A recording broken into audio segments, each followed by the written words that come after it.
Guys today we will begin with the topic classification of rational numbers. इसमें मतलब हमने rational numbers के types पढ़ने हैं। हमारे पास रैशनल नंबर्स जो होते हैं बेटा वो दो तरह के होते हैं, ठीक है। One is terminating decimals first type and second type is non terminating recurring decimals. तो मैंने अपनी सिंप्लिसिटी के लिए मैं टर्मिनेटिंग डेसिमल्स को मैं टी से डिनोट कर लेती हूँ और जो नॉन टर्मिनेटिंग रेकरिंग डेसिमल्स हैं इनको मैं एन टी आर से डिनोट कर लेती हूँ। अब मैं आपको बताऊँगी कि what is the meaning of terminating decimals. तो टर्मिनेटिंग डेसिमल्स वो होते हैं जो मतलब कोई भी आपके पास नंबर है जिसमें डेसिमल लगा हुआ है और वो नंबर कहीं ना कहीं स्टॉप हो जाता है। जैसे कि एग्जांपल आप ले सकते हो 2.5। 2.5 मीन्स 2 के बाद एक डेसिमल है, डेसिमल के बाद एक डिजिट है हमारे पास, वो नंबर यहीं पे ख़त्म हो गया। तो दिस इज़ टर्मिनेटिंग, मतलब विच एंड्स अप, कहीं ना कहीं जाके डेसिमल के बाद नंबर आपका ख़त्म हो जाता है। और जो नॉन टर्मिनेटिंग रेकरिंग डेसिमल्स हैं उसकी एग्जांपल में जैसे आप कोई भी नंबर लिख सकते हो, you can take like 0.4777 and so on. आपने सॉल्व किया, ये नंबर आपका इसी तरह चल रहा है, 7 आए जा रहा है, तो ये जो इस तरह के नंबर्स होते हैं वो नॉन टर्मिनेटिंग रेकरिंग डेसिमल्स होते हैं, ठीक है। इसमें आप एग्जांपल ये भी लिख सकते हो 2.571, तो नंबर आपका यहाँ पे ख़त्म हो रहा है, ठीक है, इसलिए हमने इसको टर्मिनेटिंग में रख लिया।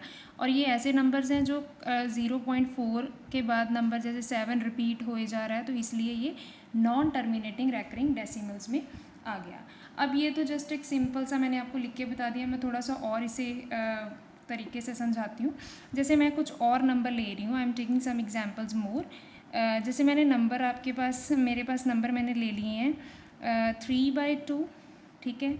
एक मैंने 7/5 ले लिया, एक 5/12 ले लिया, एक 11/21 ले लिया, ठीक है। I have taken these numbers.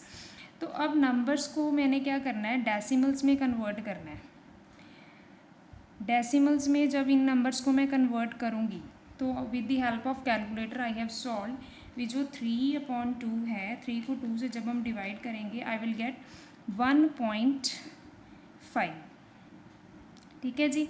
उसके बाद मैंने क्या किया, 7 को डिवाइड किया 5 से, आई हैव गॉट 1.4।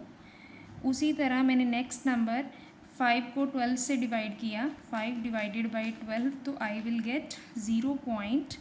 देखो इट्स 0.41666 और इस तरह ये 6 आए जा रहा है, इसलिए मैंने आगे डैश डैश डैश लगा दिया। उसके बाद हमारे पास लास्ट है नंबर 11 डिवाइडेड बाई 21, तो मुझे जो नंबर मिला इट इज़ लाइक दिस। तो मैं ये नंबर लिख रही हूँ यहाँ पे 0.5238095238 एंड सो ऑन। तो मतलब जब मैंने जो आपको अकॉर्डिंग टू डेफिनेशन जो मैंने आपको बताई है उसके अकॉर्डिंग मैंने आपको ये बता दिया था कि जो नंबर एंड हो जाते हैं वो नंबर जो हैं टर्मिनेटिंग कैटेगरी में आते हैं, ठीक है जी। जैसे 1.5 है तो पॉइंट के बाद ये आपका डिजिट ख़त्म हो गया, तो मैं इसको किस कैटेगरी में ले लूँगी कि ये मेरे पास टर्मिनेटिंग नंबर है, ठीक है जी। उसी तरह 7/5 जो है 1.4 है, नंबर यहाँ पे ख़त्म हो गया, तो this is again comes in the category of terminating. और सिंपल नेक्स्ट नंबर जो है मेरे पास दैट इज़ 5/12, उसका जो हमने डिवाइड किया उसे सॉल्व किया तो इट इज़ 0.41666। ये नंबर आपका ख़त्म नहीं हो रहा है, तो इसको हम नॉन टर्मिनेटिंग रेकरिंग डेसिमल्स में लेंगे। उसी तरह जो ये नंबर है हमारे पास, ये नंबर जो है आपका 0.5238, फिर 0.95238, मतलब ये जो नंबर है आपका यहाँ पे रिपीट होना शुरू हो गया, तो ये नंबर ख़त्म नहीं हो रहा और रिपीट भी हो रहा है, इसलिए हम इसको नॉन टर्मिनेटिंग रेकरिंग डेसिमल्स में काउंट करेंगे, ठीक है जी। तो ये तो मतलब तब हम करेंगे जब जैसे 3/2 नंबर दिया गया था, पहले हम उसको डेसिमल में कन्वर्ट करेंगे, फिर हम उसका टाइप निकालेंगे, ठीक है। इससे के लिए मैंने क्या किया, अभी एक और मैं यहाँ पे इसका टाइप बना लूँगी, जैसे कि डिनोमिनेटर। मैं ना गिवन नंबर्स के डिनोमिनेटर्स चेक करूँगी, ठीक है। हम क्या कर रहे हैं, अब एक और स्टेप देखिए ध्यान से कि मैं जो भी हमें नंबर दिया गया था 3/2, इसका डिनोमिनेटर कितना आ गया 2, ठीक है जी। एक्चुअली हम लिखने क्या वाले हैं, जो डिनोमिनेटर है उनको हम प्रोडक्ट ऑफ प्राइम फैक्टराइजेशन लिख रहे हैं अब, ठीक है। अब 2 का डिनोमिनेटर क्या आ गया, 3/2 का डिनोमिनेटर हमारे पास 2 आ गया। जो यहाँ पे क्या है 5, 7/5 में डिनोमिनेटर क्या है 5, 5 का जो प्राइम फैक्टराइजेशन है वो आपका सीधा 5 ही आ जाएगा। अब जो 12 है इसका प्राइम फैक्टराइजेशन निकालना है, तो प्राइम फैक्टराइजेशन निकालने का मेथड तो आपको पता ही है, आप इस तरह निकाल सकते हो 2 6 ज़ा 12, 2 6 ज़ा 12, 2 3 ज़ा 6, 3 1 ज़ा 3। तो मतलब ये आपने कैसे लिख देना है, ये वाला जो आपका नंबर बनेगा 2 × 2 × 3। और जो आपका लास्ट है दैट इज़ 21, तो 21 को आप कैसे लिख सकते हो, 2 के टेबल पे नहीं जाएगा, 3 7 ज़ा 21, 7 1 ज़ा 7, तो इसके नीचे आप लिखोगे 3 × 7।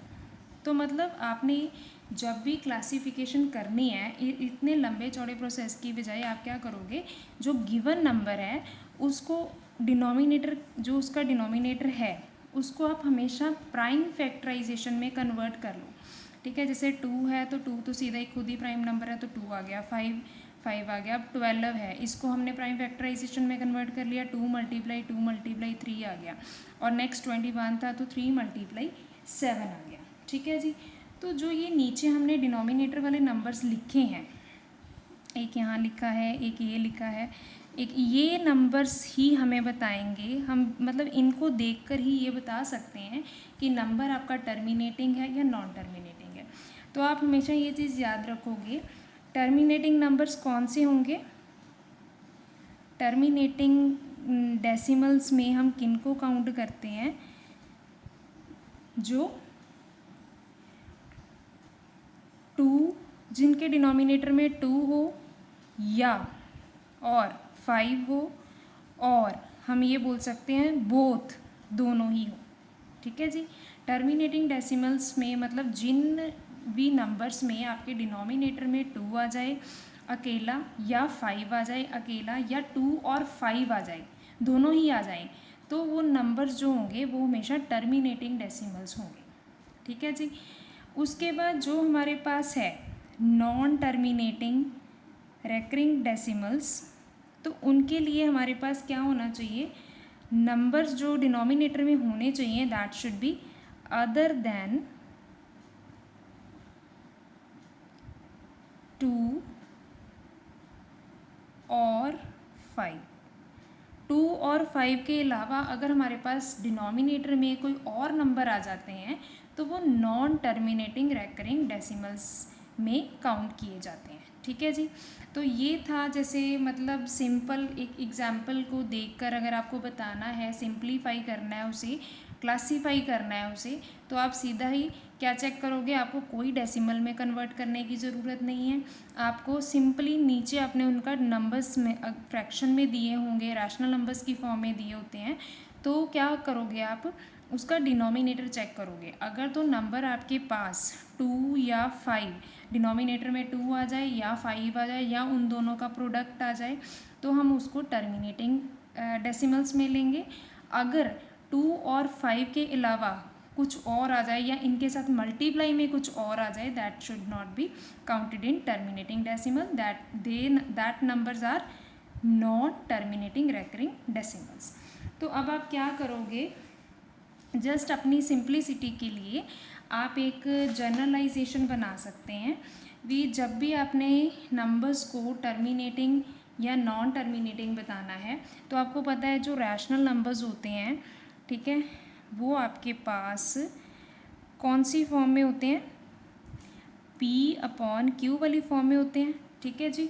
तो बस आपने ये देख लेना है जो Q है अगर तो वो 2 मल्टीप्लाई 2 की पावर m मल्टीप्लाई 5 की पावर n है, तो ये टर्मिनेटिंग में आ जाएगा, इसे हम टर्मिनेटिंग डेसिमल की कैटेगरी में काउंट करेंगे। और m n आपके क्या है यहाँ पे, ये इंटीजर्स हैं।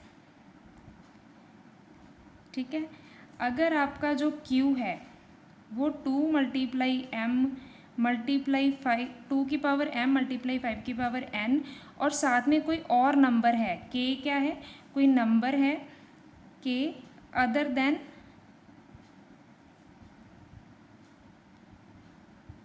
2 और 5, तो ये जो है ये आपके नॉन टर्मिनेटिंग रेकरिंग डेसिमल्स में आ जाएगा।